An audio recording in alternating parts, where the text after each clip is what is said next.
Caesarean आणि normal डिलिव्हरीबद्दल बरेच myth आहेत. आजकाल सर्रास आपल्याला सी सेक्शन बघायला मिळतं.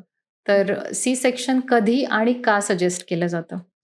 सो जसं तुम्ही विचारलं, की आजकाल खूप जास्त इन्सिडन्स वाढला आहे सिझेरियन सेक्शनचा. ह्याची 2 मेन इम्पॉर्टंट कारणं आहेत. एक तर प्रेग्नन्सी उशिरा राहते.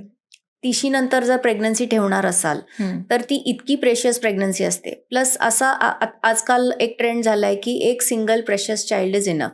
सो तुम्हाला जर एक सिंगल चाइल्ड हवं असेल आणि ते पण 30शी नंतर हवं असेल, तर ऑलरेडी तुम्हाला इतक्या कोमॉर्बिडिटीज असतात, की better do a caesarean section and have a safe delivery rather than go for a normal and face some kind of complications किंवा टिअर होणं किंवा बाळाने आतमध्ये शी करणं, या सगळ्या गोष्टी जर टाळायच्या असतील फॉर अ प्रेशियस बेबी, तर सिझेरियन करतो आपण. किंवा दुसरी गोष्ट हे झाली आहे, की पेन थ्रेशोल्ड मुलींचा इतका कमी झालेला आहे, हं. की मी नेहमी पेशंट जेव्हा कन्सीव्ह होतो तेव्हा सांगते, की normal delivery is 80% here and 20% here.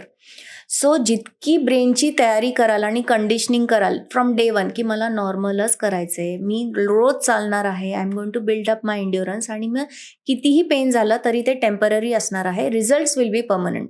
हे जर तुम्ही रोज म्हणत राहिलात स्वतःला, तरच तुमचा पेन थ्रेशोल्ड वाढणार. अचानक एक दिवस लेबरमध्ये गेल्यावर तो पेन थ्रेशोल्ड येत नाही. तो तुम्हाला डेव्हलप ट्रू. करावाच लागतो. सो फिजिकल एन्ड्युरन्स जर तुम्ही एक्सरसाइजिंग असाल, जर तुम्ही फिजिकली ॲक्टिव्ह असाल तरच येणार. सो आजकाल ते होत नाहीये, म्हणून आजकाल पेन थ्रेशोल्ड खूप कमी झालेला आहे. पेशंट स्वतःच किती वेळेला म्हणतात, की मला आता होत नाहीये सहन, प्लीज सिझेरियन करा. सो ही हं. 2 इम्पॉर्टंट कारणं आहे. एक तर प्रेशस बेबी असतं, एक एकुलतं मूल असतं, ते पण 30शी नंतर राहिलेलं असतं, खूप ट्रीटमेंट्स घेऊन राहिलेलं असतं, तर कोण रिस्क घेणार? दुसरी गोष्ट पेन थ्रेशोल्ड कमी असतं, सो पेशंट स्वतःच म्हणतात, की मला आता होत नाहीये, प्लीज करा. सो हे 2 इम्पॉर्टंट कारणं आहेत, की ज्याच्यामुळे सिझेरियन सेक्शनचा रेट वाढलेला आहे.